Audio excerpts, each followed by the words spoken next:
Hello everyone, this is Michael Cheek with MikesGuitarLessons.com. Today we're going to learn All the Small Things by Blink-182. We're just going to start off the intro here. This is what we're going to be learning right here.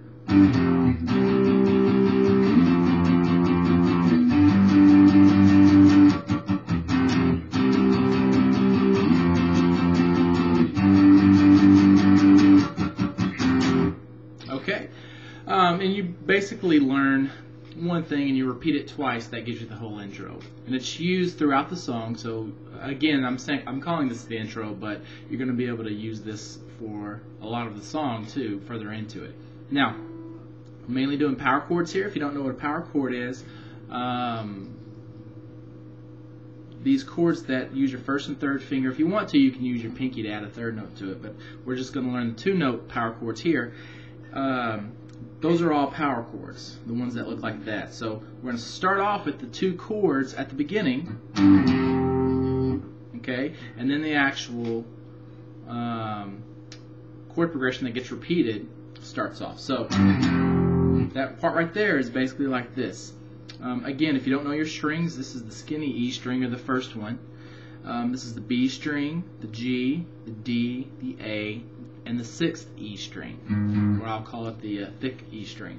Now, you're going to start off with your first finger on the third fret of this thick E string, playing that note, and then you're going to take your third finger and put it on the fifth fret of the A string. Okay, those two notes are all you need to worry about. Just mute the other ones with your first finger by letting it touch them just a little bit, and you're going to play that power chord and then slide your two fingers down 2 frets each. So your first finger is going to go down to the first fret, and your third finger is going to go down to the third fret. So, okay. Now I don't mean slide the notes. I just mean let your hand go down to the first and third frets. Okay. So that's the first little part of the intro. Now we're going to our first chord in the chord progression section that we actually repeat. So you're going to go to the A string and put your first finger in the third fret, playing that note. And you're going to put your third finger in the fifth fret of the D string, playing that note. Everything else is muted, even this thick E string. And you're going to strum that power chord 8 times. Okay? Full speed is actually a little faster than that.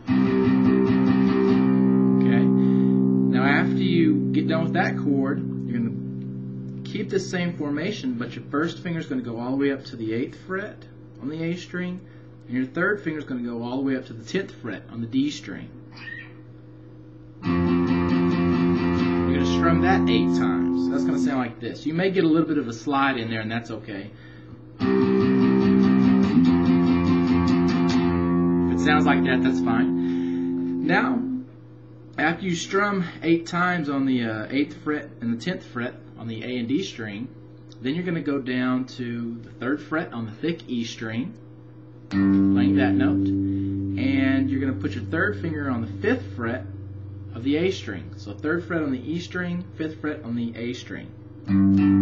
You're going to actually strum this chord 9 times, okay?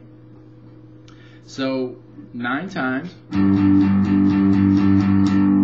After you do that, what I want you to do is keep your hand where it's at, but just kind of let up the pressure so you're still touching all your strings.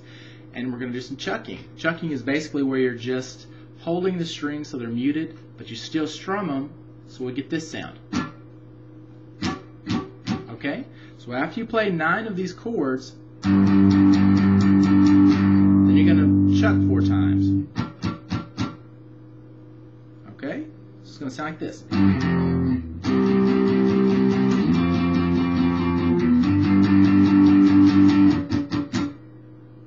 Okay.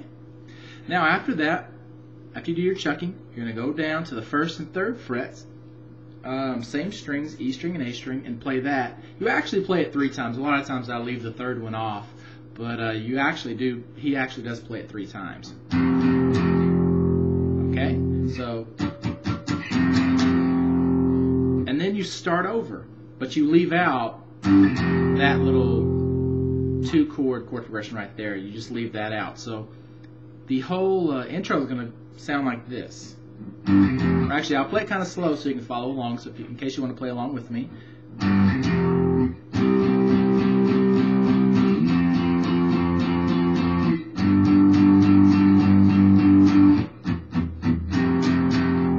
then you repeat it.